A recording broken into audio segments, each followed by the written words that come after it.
वज्राय नमो वै सर्पसाय नमो समय साराय स्वनिर्भयास्ते चित् स्वभावाय भावाय सर्वभावान्तरक्षिणे मंगलम भगवान वीर मंगलम गौतमो मंगलम कुंडकुंडाय जैन धर्मोस्तु मंगल सर्वमंगल मांगल्ये सर्वकल्याण भारतम प्रधानम सर्वधर्माय जैनम देवं शासनम ओंकार बिंदु संयुक्त नित्यं ध्यायन्ति योगिनः आमदं मोक्षदं चैव ओंकाराय नमः।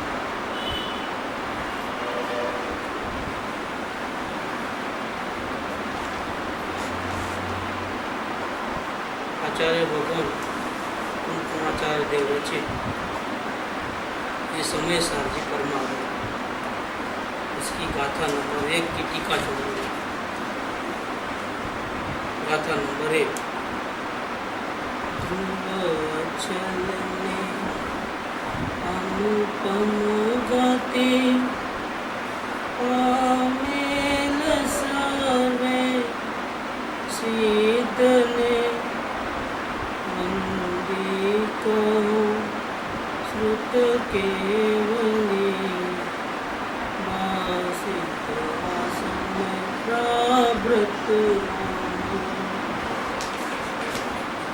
ध्रुव अचल और अनुपम गति और आचार्य अमरचंद्र देव और एक विशेषण ऐड किया आपको वर्ग ऐसी गति को जो पा लिए है ऐसे सभी सिद्ध भगवंतों को द्रव्य से और भाव से स्तुति करके मेरे आत्मा में और आपके आत्मा में उनकी स्थापना करके ओहो भगवान बन सके ऐसी आत्मा की कथा जो मुझे शुद्ध केवलियों ने सुनाई है वो मैं आपको सुनाने जा रहा हूँ। ये पहली गाथा है, उसकी टीका अभी ये लेते हैं। टीका में हम आखिरी मुकाम पे आए हैं कि कैसी है अरिहंत भगवान की वाणी केवो छे ते अरहंत प्रवचन नो अवयव अवयव माने अंश। इतनी बड़ी जो केवल ज्ञान में आई है वो वाणी में आई और बोलने की भाव नहीं है, इच्छा नहीं है, किसी पे राग द्वेष नहीं, पूर्ण वितराग दशा है कि नहीं मैं इन लोगों को सुनाऊं, जैनों को अजैनों को नहीं सुना, अपने वाले को संबंधियों को सुनाऊं भगवान बनने की बात और जो पापी है उनको ना सुनाऊं। पूर्ण वितराग, कुछ सुनाऊं और कुछ नहीं सुनाऊं, थोड़ा छुपा लूं क्योंकि पूरा सुना लूंगा तो वो मेरे ऐसे हो जाएंगे। पूर्ण वितराग, ये पूर्ण वितराग होने के बाद जो केवल ज्ञान प्रकट हुआ और बोलना नहीं है फिर भी भव्य जीवों का भावना के कारण उनके पूरे अंग में से वाणी निकलती है, यहाँ से नहीं निकलती है, पूरे अंग में से वाणी निकलती है। उसमें एक ही शब्द होता है ओम ओम ओम ऐसा है और उसमें से 700 भाषाएं निकलती हैं, 700 language at that moment only simultaneously निकलती है। और उनकी सभा के अंदर 12 सभा होती है राउंड में पीछे भी बैठे रहते हैं लेकिन उनको भी भगवान दिखते हैं, इधर भी दिखते हैं, इधर भी दिखते हैं, इधर भी दिखते हैं। किसी को भगवान नहीं दिखे ऐसा नहीं बनता, जहाँ से भी देखो भगवान की मुख मुद्रा उनको कंप्लीट दिखता है। परम औदारिक शरीर है, ट्रांसपेरेंट, लाखों सूर्य की रोशनी और लाखों चंद्रमा की शीतलता, देखे तो वहाँ से हटना नहीं, ऐसा नजर नहीं हटना। वाणी सुनो तो बस ये सब गाने बाने शास्त्रीय संगीत वंगीत सब बाजू पे रख दो, अंदर में कोई अमृत डाल रहा है हमारे कान के अंदर और इतना मीठा लग रहा है, इतना मीठा लग रहा है कि यहाँ से छोड़ने को मन नहीं होता। ऐसी जबरदस्त वाणी रहती है। मधुर मधुर मधुर, ऐसा सुने तो समझ लो पूरी दुनिया को भूल जावे, ऐसी जबरदस्त वाणी, मधुर वाणी। कैसा है अरहंत प्रवचन का अवयव के अनादि निधन परमागम शब्द ब्रह्म की प्रकाशित हुआ था। जो वचन उनके सर्वांग आत्म प्रदेश से निकले हैं, वो वचन इस दुनिया में पहले से ही था, लेकिन हमारी ताकत नहीं है उनको बुलाने की। उनकी वाणी में ही वो ताकत है कि जितने भी वचन, इस सर्वश्रेष्ठ वचन इस दुनिया में है और अनादि से है, उनको तो वो ही कह सकते हैं। अनादि निधन जो परमागम है, जो शब्द ब्रह्म है, उनका प्रकाश करने वाली वाणी है, प्रकाशित कर दे। सर्व पदार्थों ना समूह ने साक्षात करने वाली, कैसे शब्दों से नहीं, कभी कभी ऐसे डिस्क्रिप्शन होता है, शब्दों में भी इतनी ताकत होती है कि अगर सुने तो ऐसा लगे कि हमारे सामने आकर के पूरा जिस पदार्थ का वो विवरण कर रहे हैं, जैसा कि हम उसको चारों एंगल से हम जैसे सामने खड़ी है वस्तु। इतनी वाणी में भी जो वो ताकत होती है वो जबरदस्त होती है। कर्नाटक भाषा में से हिंदू ट्रांसलेशन हुआ है, भरतेश वैभव करके, भरत चक्रवर्ती की कहानी है। क्या हिंदी है वो, जैसे वो शब्दों में संगीत बज रहा है, ऐसा इतनी जबरदस्त। मूल भाषा कितनी मधुर होगी कर्नाटक भाषा,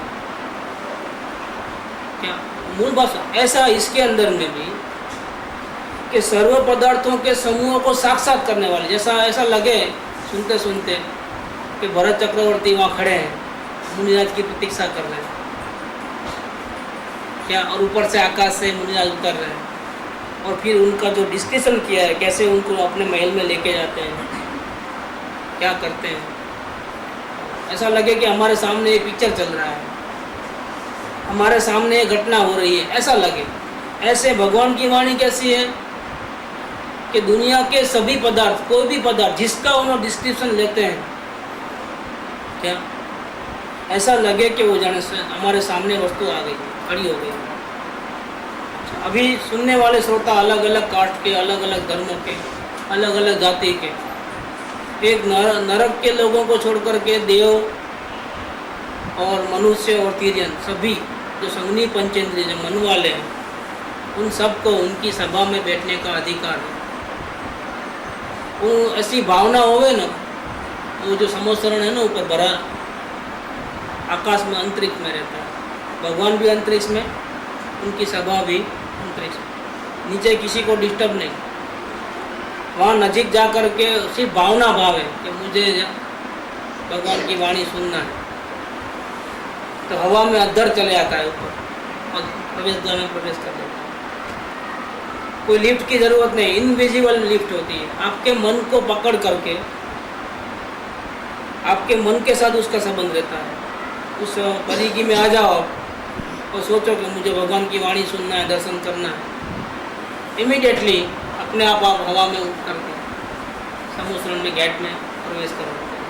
ये भगवान की जो सभा होती है, सत्संग भवन जो होता है ना, उसका नाम है समूह सभा। उसका डिटेल अगर कैसा होता है, क्या होता है, वो हमारे रत्नाकंद सावकाचार्य में बहुत अच्छी डिटेल है। अपन सुनने तो ऐसा लगे कि कहाँ चले गए, मतलब इसके शोभा इतनी ज़बरदस्त होती है कि स्वर्ग लोग फीका पड़ जाए। स्वर्ग में भी ऐसी कोई सुंदरता नहीं है जो सुंदरता समूह शरण में है। इतनी ज़बरदस्त सुंदरता, इतनी शांति वहाँ। नहीं तो ऊपर से देव आएंगे कैसे यहाँ पर? देव लोगों को तो एसी में रहने की आदत पड़ गई है वहाँ, मध्य लोग की गर्मी में तो हैरान हो जाएंगे। लेकिन नहीं, समोसण इतना ज़बरदस्त होता है। सेंट्रली एसी इसको बोलते हैं, सेंट्रली सुगंधित समोसण का लैंग्वेज आप इसमें देखो ना, टाइम नहीं अपने पास। भगवान की सभा जो होती है कितनी लंबी चौड़ी कैसी होती है और क्या क्या होता है इसके अंदर, ताजुब कर देगा। क्या अपने 7 वंडर्स या 11 वंडर्स बोलते हैं, कुछ ही नहीं है, पानी भरे उसकी धूल बराबर नहीं है समूह शरण की। क्या इतना जबरदस्त, वो उसमें अपन प्रवेश हो जावे without any admission fees, entrance fees, कुछ नहीं, सिर्फ भावना मुझे भगवान की वाणी सुननी, खलास सीधा अंदर चले। बड़े बड़े सर्प, हाथी, सिंह कैसे चले आते होंगे, क्या टॉर्टोइस, मछली, समोसन जहाँ आया नीचे तालाब में मछली है समझ, उसको भाव आया कि मैं भी जाऊँ भगवान की वाणी सुनने के। आकाश में जाकर के समोसन में ऐसा उनका पानी का रहता है, उसमें जाकर के वो उनको मालूम पड़ता है क्या भगवान, उनको मालूम पड़ता भगवान, अग्नि पंचेंद्रिय, उसे डॉग को मालूम पड़ जाता है कौन आ रहा है कौन जा रहा है। और हम गुस्से में हैं कि मारेंगे कि लाड करेंगे, डॉग को मालूम पड़ जाता है वो जानवर, हाँ मालूम पड़ता है, मालूम पड़ जाता है। ये तो मन के द्वारा है, तो जितने मन वाले प्राणी हैं वो सब ऊपर जा सकते हैं भगवान की वाणी सुनने, अद्भुत वाणी रहती है। और मछली अपनी लैंग्वेज में पूछेगी और उसको अपनी लैंग्वेज में आंसर मिलेगा, हाथी अपनी लैंग्वेज में पूछेगा उसको अपनी लैंग्वेज में जवाब मिलता है, मनुष्य, मुनिराज, आचार्य, गणधर सब अपनी अपनी लैंग्वेज में प्रश्न पूछते हैं, और जितने लोग बैठे हैं सबके प्रश्न अलग अलग होते हैं, फिर भी सबको जवाब मिलता है। एक आश्चर्य की बात, जैसे आपका प्रश्न है कि आत्मा कैसा है, आपका प्रश्न है कि स्वर्ग कैसा होता है, तो एक ही टाइम में दोनों को जो आंसर मिलता है, और वो भी आपकी भाषा मराठी है तो मराठी में, आपकी संस्कृत है तो संस्कृत में, अजब गजब रहता है। तो ये बात कहते हैं यहाँ कि भगवान की वाणी कैसी है कि सर्व पदार्थों समूह ने साक्षात करनार केवड़ी भगवान સર્વજ્ઞથી પ્રણીત હોવાથી અને કેવડીઓના નિકટવર્તી સાક્ષાત સાંભળનાર તેમજ પોતે પણ અનુભવ કરનાર એવા શ્રુત કેવડી ગણધર દેવોએ કહેલ હોવાથી એ પ્રમાણતાને પામ્યો છે। ये समय प्रारब्ध जो है ये भगवान की दिव्य ध्वनि का अवयव है, अंश है। वो कैसा है वो अंश कि अनादि से जो परमागम इस दुनिया में है शब्द ब्रह्म, उसको प्रकाशित करने वाला है। और कैसा है कि सर्व पदार्थों को साक्षात करने वाले जो केवली भगवान है, सर्वज्ञ देव है, उनके द्वारा उसकी उत्पत्ति हुई है, प्रकाशमान इससे द्वारा हुई है। और उन्होंने बड़े ही शब्दों को नहीं लिखा है, उनकी तो वाणी निकली है, लेकिन उन वाणी को साक्षात सुनने वाले जो गणधर देव जो श्रुत केवली है, उन्होंने उनको सुनी है, इतना ही नहीं अनुभव भी किया है और दुनिया के लोगों को जाहिर किया है। तो बात रिपीट किए, ट्रांसलेट किए कि भगवान ऐसा कहते हैं। गणधर देवों ने शास्त्र में ऐसी रचना की है कि भगवान ऐसा कहते हैं, भगवान ऐसा कहते हैं। और वाणी तो अगाध है, उतने शास्त्र हमारे पास नहीं है।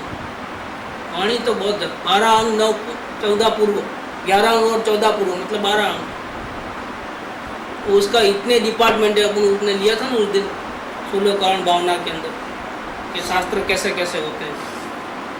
फर्स्ट अंग के अंदर ही 51 करोड़ श्लोक है, कितने 51 करोड़ श्लोक। सेकंड के अंदर डबल और थर्ड के अंदर इसका डबल, मतलब 4 टाइम्स, फर्स्ट का 4 टाइम्स। ऐसा करते करते 12 अंग, 12 डिपार्टमेंट्स है वाणी। तो इसका ये अंश है, ये जो शास्त्र है ना उसका अंश है, इसीलिए ये प्रमाणित है। प्रमाणित माने क्या, मान्य करने योग्य है। इसकी हाँ कहना ना नहीं कहना, इसमें जो बात है ना समझ में नहीं आए ना तो भी इसके अपोजिशन में नहीं जाना, क्या बहुत बड़ा फायदा है।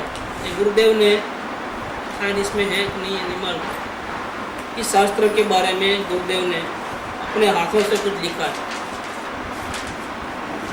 इसमें उनका हाँ है ना, इस शास्त्र की महिमा की है गुरुदेव ने अपने हाथों से, उसकी कॉपी है, मैं पढ़ रहा हूँ, देखना कि क्या महिमा की है। ओम नमः सिद्धेभ्यो। भगवान श्री कुन कुन आचार्य देव समय प्रारब्ध में कहे छे के જે આ ભાવ કહેવા માગું છું, જો એ મેં ભાવ કહેને જા રહા હું, તે અંતરના आत्मसाक्षीના प्रमाण वड़े प्रमाण करजो। उसको सुन करके आप स्वयं पुरुषार्थ करके खुद एक्सपीरियंस करके यही सत्य है ऐसा आप प्रमाण करना, मतलब इसके ऑपोजिशन में मत जाना। कारण क्यों? क्योंकि ये अनुभव प्रधान शास्त्र है, सुनने का नहीं है, सिर्फ सुन करके अनुभव करने તેમાં મારા વર્તતા સ્વ આત્મ વૈભવ વડે કહેવાય છે। આમ કહીને છઠ્ઠી ગાથા શરૂ કરતા આચાર્ય ભગવાન કહે છે કે આત્મદ્રવ્ય અપ્રમત નથી અને પ્રમત નથી, એટલે કે એ બે અવસ્થાનો નિષેધ કરતો હું मैं एक जाननार अखंड छूँ, जानने वाला जानने वाला जानने वाला अखंड हूँ, ये मारी वर्तमान वर्तित दशा थी कहूँ छूँ, ऐसा मैं स्वयं अनुभव कर रहा हूँ और अनुभव करके मैं कह रहा हूँ। मुनिपणानी दशा अप्रमत और प्रमत ये बे भूमिका में हजारों वार आवजा करे छे। घड़ी में उपयोग अंदर आत्मा में लीन, घड़ी में बाहर, घड़ी में लीन, घड़ी में बाहर, ते भूमिका में वर्तता महामुनि आ कथन है।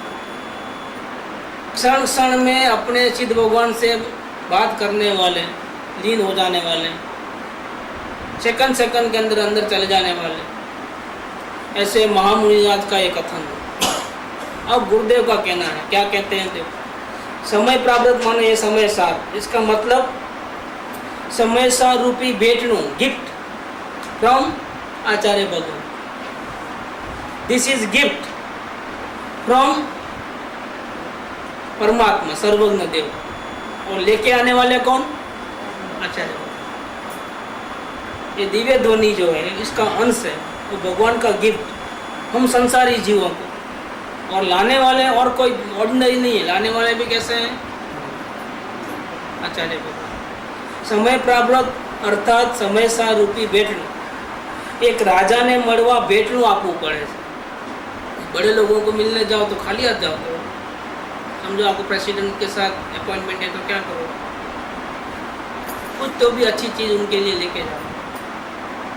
कुछ नहीं मिलेगा ना तो एक बकेट लेके जाओ फ्लावर देने के लिए, उनके सम्मान में। ऐसे ही मिलना नहीं होता, जैसे राजा को मिलने के लिए कुछ न कुछ गिफ्ट देनी पड़ती है, ऐसे પોતાની પરમ उत्कृष्ट आत्मदशा स्वरूप परमात्मा दशा प्रकट करवा, मतलब आत्म राजा को मिलने के लिए समय सार जे सम्यक दर्शन ज्ञान चारित्र स्वरूप आत्मा तेनी परिणति रूप भेटणुं आपवाथी परमात्मा दशा सिद्ध दशा प्रकट थाय छे। आत्मा रूपी राजा है, यही देवों का देव देवाधिदेव स्वयं है, स्वयं परमात्मा है। उसको मिलने जाते हो तो सम्यक दर्शन ज्ञान चारित्र रूपी अवस्था प्रकट करके उसको ये गिफ्ट दो तो क्या होगा? भगवान दर्शन देंगे। इतना ही नहीं, माला माल कर देंगे, मतलब आप स्वयं भगवान बन जाओगे, आपको सिद्धालय में पहुंचा देंगे। आ शब्द ब्रह्म रूप परमागमती दर्शावेला एकत्व विभक्त आत्मा ने प्रमाण कर दो। इसमें जो आत्मा की चर्चा चली है, जो अपने अनंत गुणों से वो अखंड एक है, लेकिन आप अपने अनुभव से उसको प्रमाणित करो। हाँ बोलना, गुरुदेव कहते हैं, देखो समझ में नहीं आए तो भी आप मना तो करना ही नहीं, हाँ बोलना कि आत्मा ऐसा ही है, मैं ही भगवान हूँ, ऐसा हाँ बोलना, ना नहीं बोलना। मैं स्त्री हूँ, मैं पुरुष हूँ, मत बोलो ऐसा। मैं पामर हूँ, मैं मत बोलो, रागी द्वेषी हूँ, मत बोलो। इसमें कहते हैं कि आत्मा परमात्मा है, अब हाँ बोलना। हाथ पाड़ जो कल्पना करसो नहीं, नहीं नहीं ऐसा कैसे हो सकता है, दूसरा कुछ होगा तो डोंट थिंक, आप उसको सोचना नहीं, हाँ बोल देना पहले। आनु बहुमान करना पण महाभाग्यशाली है। कहते हैं कि सब लोग हाँ नहीं पाड़ सकते हैं, हमको मालूम, इसलिए कहना पड़ता है कि देखो भाई आप डाउट नहीं करना, कल्पना नहीं करना, कुछ रिवर्स नहीं सोचना, हाँ ही पाड़ना। क्योंकि हमको पता है कि सब लोग ऐसा नहीं कर सकते बहुत, और हाथ पाड़ना तो मुश्किल है, और इनका बहुमान करना, इस शास्त्र का महिमा करना मुश्किल, समझो, उसका तो बेड़ा ही पार है। मतलब कौन हाँ पाड़ेगा? कि जो भव्य जीव होगा वो हाँ पाड़ेगा, और बहुमान कौन करेगा? महाभाग्यशाली। मतलब उसकी मुक्ति निश्चित समझ लो। ऐसा अगर कोई जीव है तो कि सभी भव्य जीव मोक्ष में नहीं जाते, क्या ट्राई करते हैं, महिमा करते हैं, हाँ पढ़ते हैं, यश करते हैं, लेकिन फिर भी पुरुषार्थ नहीं कर पाते। हाँ बोलना हो लेकिन उस पर अमलीकरण करना सब लोग नहीं कर सकते। इनमें से भी कोई महिमा करने वाले बहुत कितने लोग होंगे? बहुत कम, जो महाभाग्यशाली है।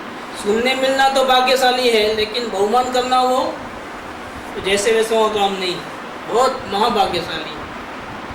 ये महाभाग्यशाली होता है, बहुमान करना पण महाभाग्यशाली है, ऐसा कहा है। मतलब उसका तो मोक्ष नक्की हो गया। ये सोनगढ़ की धरती के ऊपर जो स्वाध्याय मंदिर बना, जहाँ गुरुदेव के प्रवचन शुरू हुए थे, पहले तो ऐसे रूम में ही चलते थे, लोग बहुत बढ़ने लगे। तो नानादास दसाणी करके एक सेठ थे, बोले मैं मेरा पैसा लगाता हूँ, अभी सबको बाहर धूप में खड़े रहना पड़ता है आपका लेक्चर सुनने को, जगह नहीं है, बहुत लोग आ रहे हैं, एक बड़ा हॉल बनाते हैं। तो स्वाध्याय मंदिर बनवाया है, और स्वाध्याय मंदिर में अपने पास है फोटो वगैरह। सबसे पहला जो समयसार है वो एक उसके अंदर स्थापना करवाया। किसने, किसके द्वारा किया मालूम? शास्त्र जी की स्थापना किसने की? बेंसी ने की। जब उनकी होंगी करीब 18-20 साल की उम्र होगी बेंसी, उन्होंने ऐसा शास्त्र जी को सर पे लेके आए, लेके आकर के जो है तो स्वाध्याय मंदिर जहाँ गुरुदेव प्रवचन करने वाला नया जो निर्मित हॉल था उसके अंदर उसकी स्थापना की। बहुत पूजा से। और परमागम मंदिर जो बना है, जो 75 में 85 लाख में बना था सोनगढ़ में, बहुत ज़बरदस्त है, देखने जैसा है। उसके अंडरग्राउंड के अंदर एक कैबिन बनवाया गया है लोहे का, शेप डिपोजिट गोल्ड।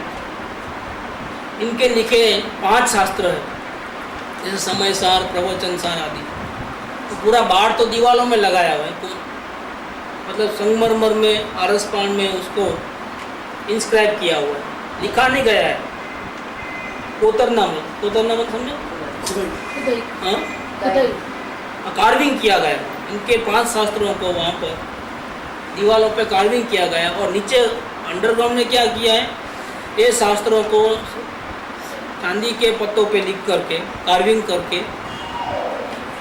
ये 5 को सोने के ऊपर कवर चढ़ा करके इनको अंडरग्राउंड के अंदर बहुत नीचे डाउन में तो सेफ रखा गया है, ताकि धरती कम भी हो जाए, मंदिर टूट भी जाए तो भी इनकी वाणी वहाँ रहे जीवन।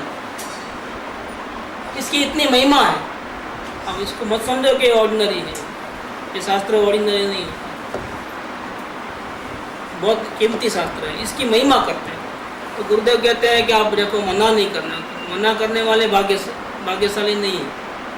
जो इसकी बात को नहीं मानेंगे वो तो समझ लो आउट ही है मामले। मतलब ब्लाइंड श्रद्धा करने के लिए बात नहीं है, लेकिन इसका फायदा क्या है वो बता रहे हैं। आपको समझ में नहीं आता है तो आप हाँ ही कर दो, ऐसा नहीं बात है, समझ करके हाँ करना है। लेकिन हाँ करने वाले बहुत कम लोग होते हैं, क्योंकि वो भव्य जीव होते हैं ना, वही हाँ कहेंगे। दूसरे लोग तो बोले हमको बात नहीं सुननी, हमको दुकान जाने में लेट होता है, घर परिवार संभालना है, वो करना है, ये करना है।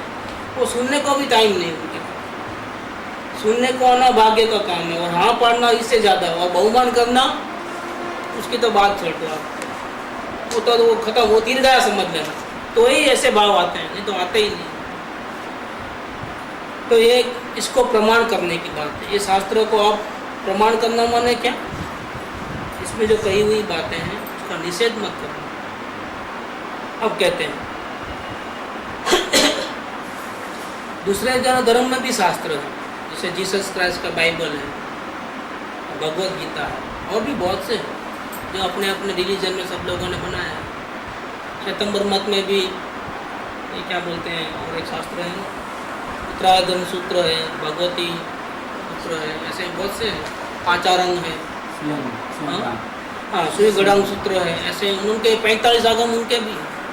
तो जैन के अंदर महावीर को मानने वाले श्वेतंबर के 45 ग्रंथ हैं। दिगंबरों के तो ये 5 बड़े ग्रंथ हैं, इसके अलावा तो बहुत आप काउंट नहीं कर सकते। जय धवल, महाधवल आदि जो है ना, वो सोनगढ़ की लाइब्रेरी में मिलेंगे आपको। ये शास्त्र आपकी दिमागी काम नहीं करो, इतने शास्त्र, इतने बड़े बड़े वॉल्यूम्स जो मूल ग्रंथ लिखे गए हैं, इतने 45 नहीं, मैं समझता हूँ मोर देन 450 के अबव ही होंगे, जितने भी होंगे उतने रेडी आचार्यों के लिखे हुए शास्त्र रेडी जितना उपलब्ध है। अभी तो बहुत सारे तो जला दिए गए हैं, ये मंदिरों को नष्ट किया गया, या कोई धरती कम में कोई मुसलमान राजाओं ने लूटा है। उसके अंदर कुछ किताबें तो जर्मन वाले लेके गए हैं यहाँ से, जिसके अंदर साइंस और टेक्नोलॉजी की बातें हैं, एटम बम बनाने की बातें भी हैं, वो तो वो लोग लेके गए हैं। और अध्यात्म के शास्त्र उनकी लाइब्रेरी में से अभी 4-5 साल पहले कुछ शास्त्र नए लेके आए ढूंढ कर। वैसे साइंस टेक्नोलॉजी के तो बहुत है, लेकिन वो आपको देने को नहीं देते हैं, पढ़ने को भी नहीं देते हैं। ओरिजिनल इनके लैंग्वेज में लिखे गए, संस्कृत में लिखे गए।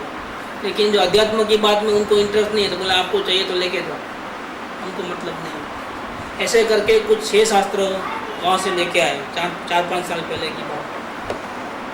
तो भावनगर में अभी उपलब्ध है, वहाँ छपाने की कोशिश कर रहे हैं, लेकिन बहुत कॉस्ट जाता है, क्योंकि वो मूल अर्धमार्क दिए, फिर संस्कृत, फिर ऐसा करके इतने बड़े बड़े वॉल्यूम होते हैं, रीप्रिंट करने में बहुत टाइम लगता है। कहते हैं कि प्रमाण है, ये शास्त्र क्या है, प्रमाणित है, और आपको सुन करके, समझ करके, प्रयोग करके अगर आपको शांति मिले तो आप अपने अनुभव से उसको प्रमाण करना। अन्यवादियों ना आगम निजेम, दूसरे लोगों के धर्मों में जो शास्त्र लिखे गए हैं उनके जैसा ये शास्त्र कोई कल्पना नहीं है कि आपको एक विचार आया थॉट्स और हमने लिख दिया। ये मन के द्वारा लिखा हुआ नहीं है शास्त्र, ये दिस इज नॉट इमेजिनेशन। दूसरे धर्म में तो क्या इमेजिनेशन किया गया है, लेकिन इसमें ऐसा नहीं है।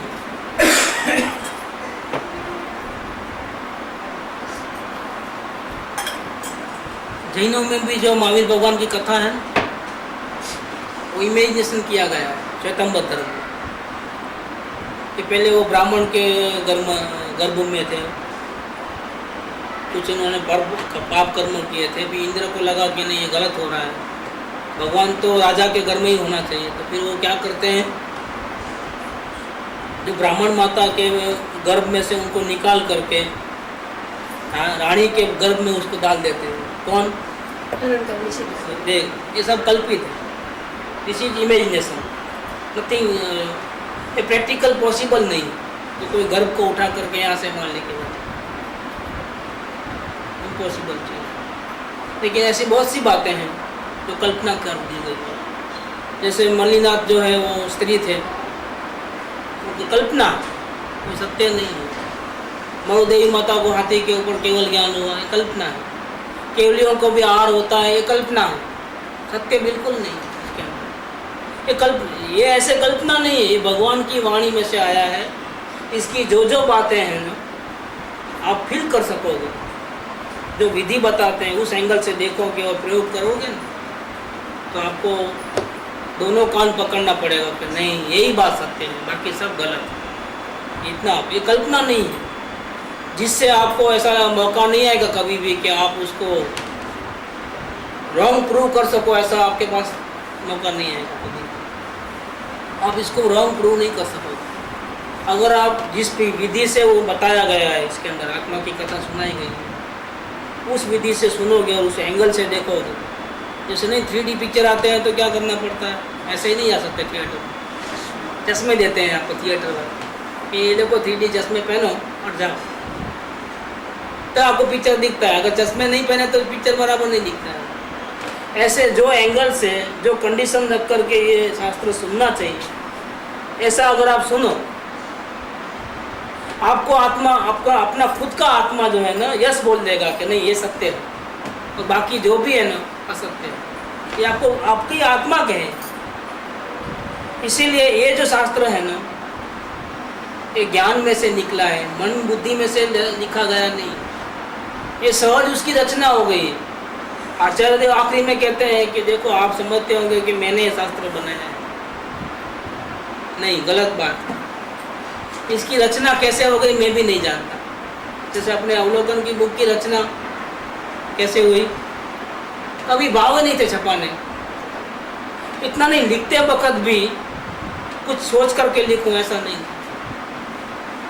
ऐसे ही स्वाध्याय चलता था और कोई लोग प्रश्न करते थे, और ऐसे करते करते कोई कोई जो पॉइंट थे नए लगे थे, शास्त्र में कभी पढ़े नहीं थे इस प्रकार से, और प्रैक्टिकल थे और याद रह गए। मेरे को बार बार विचार आते थे उसके, और विचार को शांत करने के लिए मैं लिख दूँ ताकि वो विचार खत्म हो जाए। ऐसा करके वो लिखे गए हैं। मेरी डायरी ओरिजिनल देखोगे ना तो कभी एक दिन में 1-2 पन्ने लिखे गए हैं, कभी 4-5 पन्ने लिखे गए हैं, बीच बीच में 15 दिन तक 20 दिन तक कुछ भी नहीं लिखा गया है।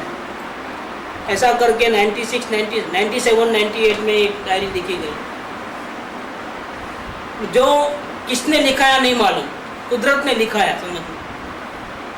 हमने चला करके लिखूं ऐसा करके नहीं हुआ, मैं लिख ही नहीं सकता हूँ ऐसा।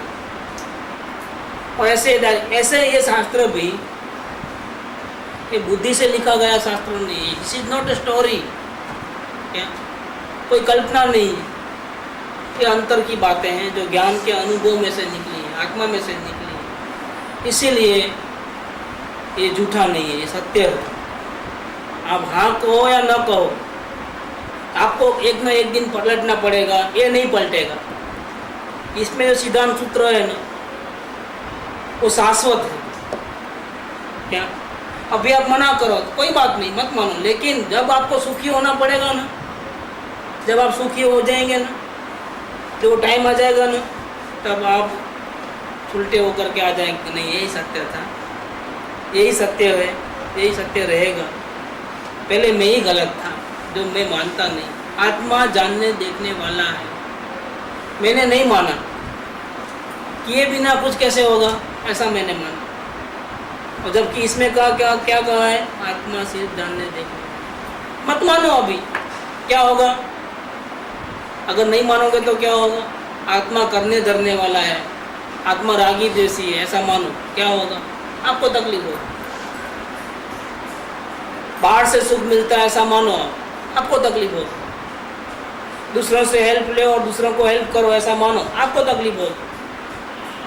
और जिस दिन मान लोगे कि नहीं इसमें जो कहा है वो सत्य है, देख लेना क्या होता है, अंतर में शांति हो जाएगी। इसलिए प्रूव कैसे करना कि अगर हमको शांति मिलती है ये सुनने से तो समझना कि ये सत्य है। अगर हमको शांति नहीं मिले तो समझना कि ये असत्य है। ये अपने पास इसका माप है। जैसे बुखार मापना है तो थर्मोमीटर है, ऐसे ये सत्य है कि नहीं है कि इसमें जो बताया है ना वो आप मानो, फिर देखो शांति मिलती है कि नहीं मिलती। कहाँ मिलती है, सत्य है। आत्मा सिर्फ जानने देखने वाला है ऐसा मानो, और अगर आपको अशांति मिले तब समझना कि गलत है। क्या आप अवलोकन करो और आपको पीड़ा बहुत बढ़ जाएगा और अशांति बहुत बढ़ जाएगा, तो ये गलत समझ लो, इसको चौकड़ी लगा देना। लेकिन ऐसा कभी होने वाला नहीं। आप ज्ञाता दृष्टा रहोगे तो सुखी हो ही जाओगे। आपके राग द्वेष क्रोध मान माया लोभ खत्म हो ही जाएंगे। इसीलिए इसी सत्य, इसी ट्रुथ, ये भगवान की वाणी, ये ट्रुथ है। भगवान की वाणी ऐसी होती है कि जगत के जीवों को दुखी नहीं करती है। अगर जगत के जीवों को भगवान दुखी करेंगे, भगवान की वाणी दुखी करेंगे, तो फिर लोग किसके सहारे जिएंगे। आज पापी से पापी लोग भी मंदिर क्यों जाते हैं मालूम, वहाँ जाकर नारियल क्यों फोड़ते हैं मालूम, कि हमको पता है कि हम गलती कर रहे हैं, लेकिन भगवान आप है ना, बचा लेना हमारे। देखो ये नारियल फोड़ते हैं आपके, उनको डर है। वर्ल्ड में एक ऐसी शक्ति है कि जिसके शरण में गए बिना हमारे दुखों का अंत नहीं होगा, हमारे पापों का अंत नहीं होगा। भगवान है ना सभी को सुखी देने वाले हैं, सुख दुख दुख दूर करने वाले हैं।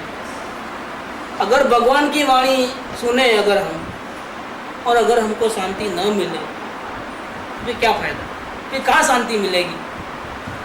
आप देख लो ये इस शास्त्र में जो बातें अभी आएगी, अभी शुरू होंगी, चैप्टर धीरे धीरे खुलेंगे, आत्मा की कथा, इसमें आपके आत्मा को शांति मिलती है कि नहीं मिलती है, आप खुद देख लेना, अनुभव करना उस चीज़ को। ये बात यहाँ पर पहली गाथा में कही।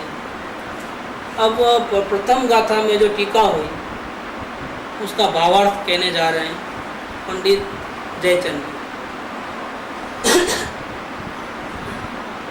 गाथा सूत्र माने टीका, टीका के अंदर आचार्य अमृतचंद्र देव ने वक्ष्यामि करके शब्द यूज किया है। ये जयचंद जी का क्या होता है कि टीका में टीका के भाव को खोलना है। अमृतचंद्र देव ने क्या किया है, कुनकुनाचार्य देव की जो 2 लाइन की गाथा है ना उसका अर्थ खोला है संस्कृत में। लेकिन उसको संस्कृत पढ़ते हुए कोई हमको दिक्कत आवे और कोई शब्द का अर्थ बराबर नहीं समझ में आए तो उसको कौन खोलते हैं, पंडित जयचंद। वो रिपीट तो कभी कभी करे कभी कभी नहीं करे, लेकिन उनका पॉइंट आउट क्या करना होता है कि देखो आचार्य देव ने यहाँ वक्ष्यामि शब्द क्यों लिखा, इसकी चर्चा करते हैं। गाथा सूत्र में मतलब अमृतचंद्र आचार्य देव की टीका के अंदर आचार्य देव ने वक्ष्यामि ऐसा संस्कृत शब्द लिखा है। इसका अर्थ आचार्य देव ने वच परिभाषणे धातु थी परिभाषण કર્યો છે। आचार्य ने स्वयं ने टीका में उसका अर्थ किया है। क्या लिख करके किया है, वच परिभाषण मतलब मैं कहूँगा, परिभाषण कहूँगा, ऐसा आत्मा की कथा कहूँगा। तेनो आशय, इसका आशय क्या है, इसके पीछे आचार्य देव क्या कहना चाहते हैं। परिभाषण कहूँगा, परि माने क्या, फिर से। परि का मतलब 2 प्रकार है, परि का मतलब कंप्लीट चारों ओर से, और दूसरा परि का मतलब है repeat, repeat again, repeat again. हाँ मतलब एक बार मैंने आपको कहा फिर आपने उनको दूसरी बार कहा, इसको क्या किया, इसी परिभाषण। ये भाषण है, ये भाषण है। और परिभाषण माने क्या, इन्होंने वापिस दूसरों को सुना है। तो वक्ष्यामि इसका मतलब वच परिभाषण है, मतलब कि ये जो बातें जो इसमें लिखी गई है, कही गई है, वो डायरेक्ट स्पीच नहीं है। भगवान ने जो कहा वो श्रुत केवलियों ने सुना, गंधर्वों ने, और गंधर्वों ने जो कहा वो आचार्य भगवंतों ने सुना। ऐसा करते करते आचार्य ने अपने शिष्यों को, फिर वो उन्होंने अपने शिष्यों को, ऐसा करते करते ये बात किसने सुनी, कुनकुनाचार्य देव ने सुनी। तो बार बार इस बात को जो repeat repeat repeat repeat repeat करते जाते हैं। इसका मतलब क्या है, परिभाषण, भाषण नहीं, परिभाषण, ये बात। इसका आशय इस प्रकार से सूचित होता है कि 14 पूर्व 11 अंक और 14 पूर्व। 11 अंक की चर्चा तो अभी नहीं करते हैं क्योंकि वो बहुत विस्तार है, लेकिन 14 पूर्व के अंदर, 14 पूर्व मतलब क्या, 12वां अंग है ना, उसके अंदर 14 डिपार्टमेंट है 12वें में। 11 अंग में अलग अलग सब्जेक्ट है, लेकिन 12वें अंग के अंदर 14 डिपार्टमेंट है। 14 पूर्व में इसके अंदर में भी जो 5th नंबर का चैप्टर है उसका नाम है ज्ञान प्रवाद। 5th नंबर का मतलब 12वां अंग, 12th नंबर, उसमें 14 चैप्टर्स, उसके अंदर 5th नंबर का चैप्टर, उसका नाम है ज्ञान प्रवाद। ज्ञान प्रवाद नामना 5वां पूर्व में, उसके अंदर 12 डिपार्टमेंट्स हैं, समझे, 12 वस्तु अधिकार है इसमें ज्ञान प्रवाद में। मतलब 12वां अंग, उसके अंदर 14 चैप्टर, 14 में से 5th नंबर का ज्ञान प्रवाद। ज्ञान प्रवाद में से उसका डिपार्टमेंट करो, कितने चैप्टर हैं, 12। 12 में से एक एक के 20-20 हैं, क्या 20-20 प्रारब्ध अधिकार है। ये जो एक एक के 20 है, उसके अंदर जो 10th नंबर है ना, उसका नाम है समय। क्या ये समय नाम का जो प्रावृत है, उसका जो ओरिजिनल जो लैंग्वेज थी ना, जो प्राकृत भाषा बोलते हैं, उसका मूल सूत्रों के शब्दों का ज्ञान तो पहले सबसे पहले बड़े बड़े आचार्यों का था, आचार्यों को उपलब्ध हुआ था। और उसके अर्थ का ज्ञान आचार्यों की परिपाटी में अनुसार इनको भी था। मतलब आप समझो कितना छोटा अंश, भगवान की वाणी कितनी विशाल है, उसमें से छोटा अंश का ज्ञान इनको था। તેમણે समय प्रावृत्तનું परिभाषण કર્યું। इन्होंने क्या किया, इस शास्त्र के अंदर उसको दोबारा लिखना कहना शुरू कर दिया। परिभाषा सूत्र बांधे, सूत्रों 10 जाति कहेवामां आवी छे। सूत्रों को कहने की जो लैंग्वेज होती है ना, उसके 10 डिपार्टमेंट है। किसी को कविता बोल करके कहना होता है, किसी को छोटे छोटे सूत्र बोल करके, किसी को व्यंग से टोन से कहना होता है, ऐसा अलग अलग। इसके अंदर एक परिभाषा जाति भी है। परिभाषा के अंदर क्या होता है, ओनली डेफिनेशंस। क्या एक शब्द, व्हाट इज दिस, इसका डेफिनेशन कैसे वो नहीं, लेकिन डेफिनेशन ये परिभाषा जाति है। अधिकार ने जे यथास्थान में अर्थ द्वारा सूचवे ते परिभाषा कहवाय छे। जो चैप्टर है, उस चैप्टर को हम डेफिनेशन के द्वारा उसको सूचित करें, उसका नाम है परिभाषा। श्री कुंकुणाचार्य देव समय प्रावृत्तनु परिभाषण करे छे। इस पुस्तक के अंदर क्या करते हैं, ग्रंथ के अंदर आचार्य देव समय प्रावृत्त माने आत्मा की कथा का परिभाषण करते हैं। इसका मतलब समय प्रावृत्तना अर्थ ने यथास्थान में जणावनारू परिभाषा सूत्र रचे छे। ये पंडित जयचंद जी ने अपने को ये कहाँ से निकला है शास्त्र को बताने के लिए इन्होंने विवरण दिया यहाँ। अब पंडित जी और विशेष कहते हैं, इसका जो मूल भाव समझाना चाहते हैं। आचार्य देव मंगल के लिए, शुभ करने के लिए, मंगल माने क्या, अच्छा कार्य, मंगल कार्य, कहीं बुरा ना हो किसी का, सब सुख शांति हो, इसीलिए सबसे पहले सिद्ध भगवंतों को नमस्कार करते हैं इस गाथा के। संसारी जीव जो रागी द्वेषी हैं, जो बहुत दुखी हैं, 4 गति में भटक रहे हैं, ऐसे संसारी जीवों को क्या चाहिए, शांति चाहिए। वो शांति कहाँ रहती है, अंदर, शुद्ध आत्मा। इसीलिए संसारी जीवों को शांति ढूंढते हैं। माने किसको ढूंढते हैं, एक्चुअल में किसको ढूंढते हैं संसारी जीव, जो रागी द्वेषी जीव है, जो भटकने वाले जीव है, वो हर पल शांति को चाहते हैं। मतलब किसको चाहते हैं, वो इनडायरेक्टली वो परमात्मा को ढूंढने निकले हैं। चाय भी पीते हैं ना, काय के वास्ते पीते हैं, ज़्यादा दुखी हो गए इसलिए, शांति के लिए।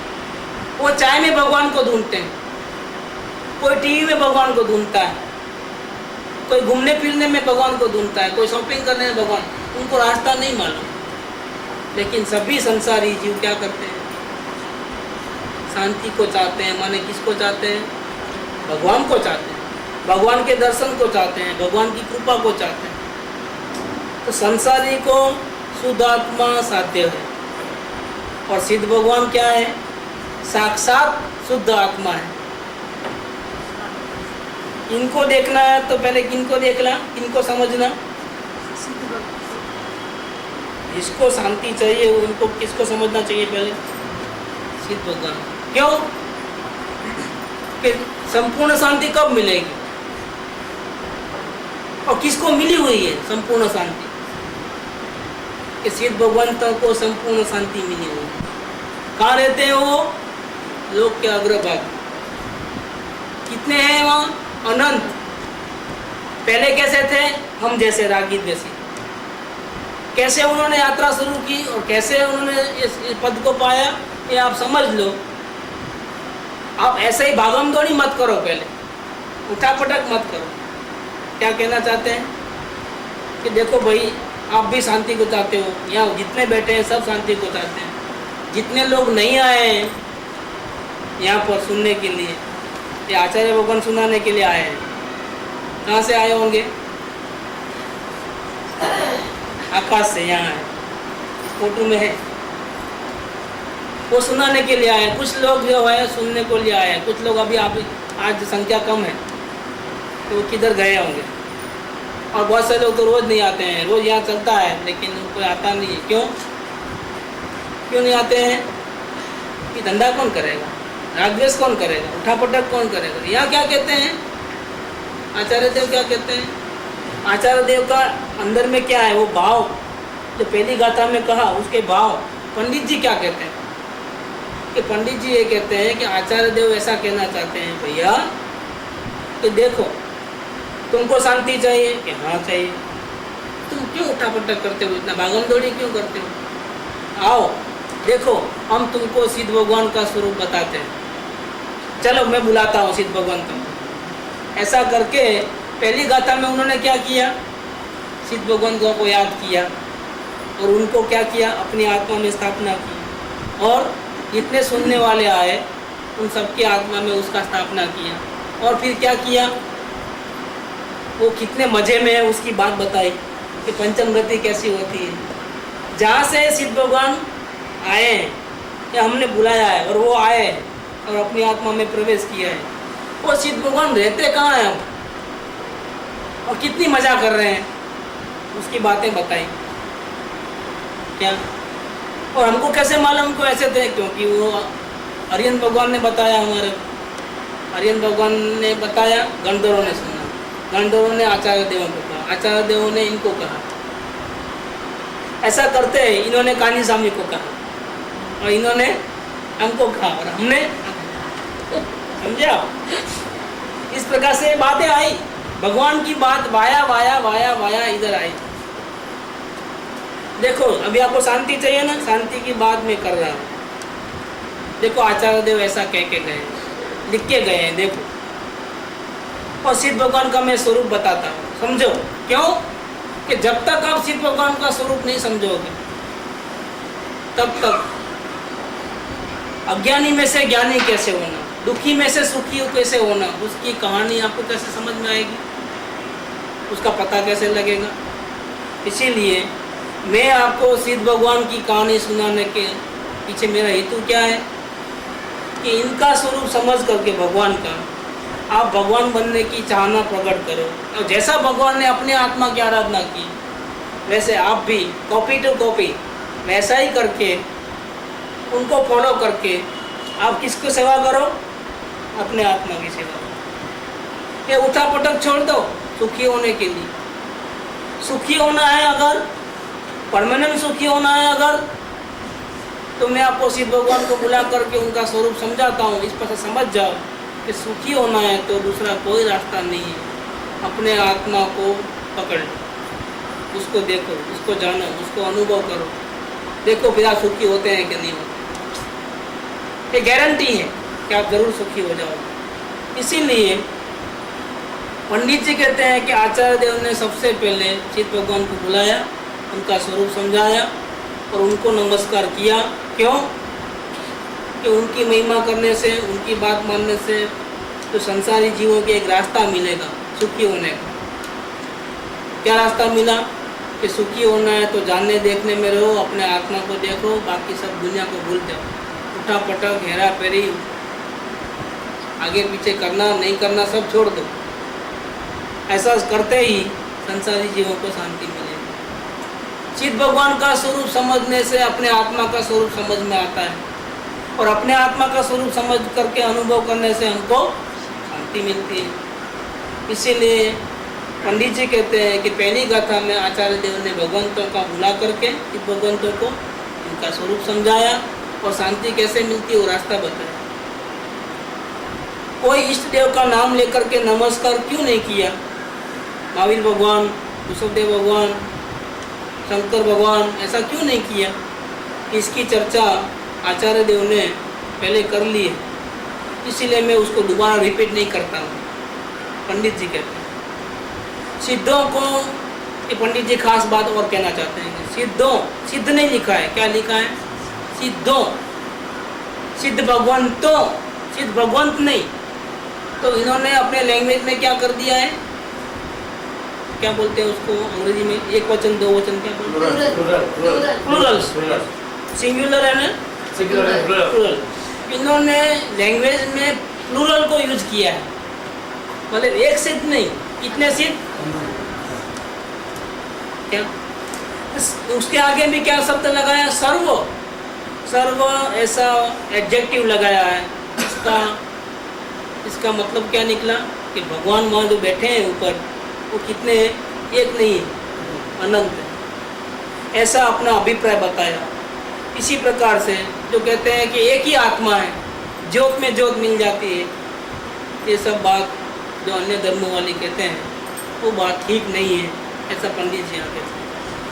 श्रुत केवली की बात इसके अंदर आई, उसका अर्थ करते हैं पंडित जी कि श्रुत केवली शब्द के अर्थ में दो अर्थ मुझे कहना है। नंबर एक, श्रुत माने इस वर्ल्ड के अंदर अनादि निधन प्रवाह रूप आगम और केवली अर्थात सर्वज्ञ देवकाया। इस दुनिया में कभी भी वाणी नहीं निकली, दिव्य ध्वनि नहीं होती, ऐसा नहीं होता है। क्यों? कि इस वर्ल्ड में कभी न कभी, कहीं ना कहीं, एनी मोमेंट, मतलब एवरी मोमेंट में सर्वज्ञ वितराग भगवंत होते ही हैं। आज कभी ऐसा नहीं है, ज्ञानी कभी होंगे नहीं होंगे, लेकिन इस दुनिया में भगवान हमेशा रहेंगे। कैसे? किस फॉर्म में रहेंगे? अरियन भगवान के फॉर्म में। लेकिन इस एरिया में नहीं है ना, हाँ इस एरिया में नहीं है, लेकिन दूसरा जो एरिया है महाविद्या में, वहाँ पर मिनिमम में मिनिमम 20 भगवान जिनको संपूर्ण शांति मिली है और जिनको ऐसी वाणी निकल रही है, ऐसे हमेशा रहते ही हैं। एक जाता है इमीडिएटली दूसरा आ जाता है। क्या? जैसे उनका नाम भी फिक्स है, उस एरिया के जो भगवान है उनके नाम भी विद्या क्षेत्र के अंदर है, और सबके एरिया अलग अलग है, डिपार्टमेंट से अलग है, वहाँ पर वो फिक्स है। तो ये गांधी स्वामी पहले भूतकाल में कहा थे कि महाविद्या क्षेत्र के अंदर पुष्कर कलावती नगरी है, सिटी बहुत बड़ा, उसके अंदर ये सिमंदर भगवान अभी भी विराजमान है, उनका बहुत बड़ा आयुष्य है। इनका आयुष्य छोटा था तो वो यहाँ आ गए, वहाँ डेथ हो गया और इधर आए, वो हमारे लिए आए। क्यों? आकर के उन्होंने सत्य की शोध की, ये शास्त्र मिला, उसका अर्थ निकाले और वो अर्थ हमको समझ में आए सुन करके, तो हम अभी आज ये बात कह सकते हैं। ऐसा वो हमारे लिए जल्दी वहाँ से भगवान के पास से इधर आ गए, इधर आकर के बात उनकी सुना करके समझा करके हम सबको तैयार किया तो आप लोग भी भगवान बन जाओ। लेकिन वो पहले कहाँ थे? सिमंदर भगवान की वाणी सुनने डेली जाते थे। इनके साथ में ये जो थे भगवती माता चंपा बेन, वो वहाँ सेठ के लड़के थे, ये राजा के लड़के थे, कांजी स्वामी, वो सेठ के लड़के, वो भी रोज भगवान की वाणी सुनने के लिए, मतलब भगवान अभी भी वहाँ है और रोज उनका लेक्चर होता है दिन में 4 बार। क्या? आज भी। तो इसका अर्थ क्या है श्रुत केवली का अर्थ? तो श्रुत का मतलब ये है कि इस दुनिया में आगम मतलब भगवान की वाणी और भगवान स्वयं हमेशा रहेंगे। और दूसरा अर्थ क्या निकाला? जो श्रुत अपेक्षा है केवली समान एवं गंधर्व देवादि विशिष्ट श्रुत ज्ञान धरो कया तेमनाथी समय प्रावृतनी उत्पत्ति कही है। भगवान नहीं, अभी यहाँ तो भगवान नहीं है ना, लेकिन भगवान के पीछे महावीर स्वामी जाने के बाद 3 जने बॉक्स में गए। यहाँ कौन कौन गए? सुधर्मा स्वामी, जम्बू स्वामी और गौतम स्वामी। 3 गौतम स्वामी, सुधर्मा स्वामी और लास्ट में सुधर्मा थे, जम्बू स्वामी थे। 3 वो श्रुत के भी थे, मोक्ष नहीं गए। ये मोक्ष जाने वाले की बात कर रहा हूँ। जो गंधर्व जो थे वो मोक्ष गए, उनके हाथ के नीचे जो आचार्य देव थे उनका नाम भद्र भाव आदि और भी बहुत से। मतलब ये सब क्या है? श्रुत केवली है कि भगवान भले ही नहीं है, अभी भगवान चले गए महावीर स्वामी, लेकिन इनके बाद जो 3 के जो बड़े 3 शिष्य थे वो भी गए। इनके बाद भद्रबाहु आदि जो श्रुत केवली थे वो इनके द्वारा इनके आचार्यों से करके ये बात आई। तो श्रुत केवली की बात यहाँ कही है, इसका मतलब ये हो गया कि ये बात जो है ना, ये शास्त्र है ना प्रमाणित है। देखो आप प्रमाण नहीं दोगे तो कहाँ से आया बात, तो हम क्या मालूम इसने लिखा है क्या है, इसके गुरु कौन है हम तो जानते नहीं है। ऐसा डाउट रहता है ना, तो फिर हम पढ़ते नहीं, और डाउट निकल जाए तो इतना सब रेफरेंस क्यों दिया प्रथम गाथा के अंदर कि देखो भैया आप मानो सुनो कम से कम, बाद में मानना नहीं मानना बात की बात। ये हम लोग कोई कल्पना नहीं कर रहे हैं, जिसे भगवान की वाणी है, हम आपको ऐसा ही आपको फंसाने की कोई चाल नहीं है इसके अंदर। आप देखो कम से कम सुनो आप, ये प्रमाणित है, ऐसा कह करके श्रुत के लिए शब्द का यूज किया। इस प्रकार से पंडित जी ऐसा कहते हैं कि आचार्य देव ने ग्रंथ की प्रमाणता सिद्ध की है। और एक बात उन्होंने और भी कही कि आचार्य देव ने अपनी कल्पना से बुद्धि से कहने का निषेध कर दिया है। मैं अपनी बुद्धि नहीं चलाता हूँ, ये शास्त्र लिखा है तो मैंने अपनी बुद्धि का इस्तेमाल नहीं किया है।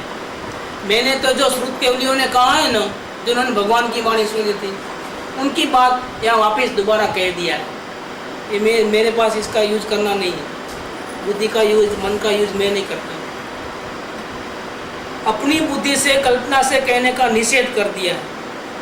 अन्यवादी जो अल्पज्ञानी है वो अपनी बुद्धि से पदार्थ का स्वरूप जो उसको दिमाग में आता है ऐसा कर देता है, और फिर वो कंप्लीट नहीं होता है, फिर वाद विवाद और झगड़े होते हैं और वो सही नहीं होते हैं। इस ग्रंथ के अभिधेय संबंध और प्रयोजन तो बिल्कुल साफ है। अभिधेय माने हेतु, कहने की लैंग्वेज, जो विषय अभिधेय माने क्या सब्जेक्ट, तो सब्जेक्ट है भगवान आत्मा, और संबंध क्या है शांति के साथ संबंध है कि उस शांति कैसे रिलेटेड है, और प्रयोजन वो शांति कैसे प्रकट हो, बिल्कुल साफ है प्रथम गाथा में। शुद्ध आत्मा का स्वरूप है वो अभिधेय है सब्जेक्ट, उसके वाचक इस ग्रंथ में जो शब्द हैं उनका और शुद्ध आत्मा का वाच्य वाचक रूप संबंध है, ये संबंध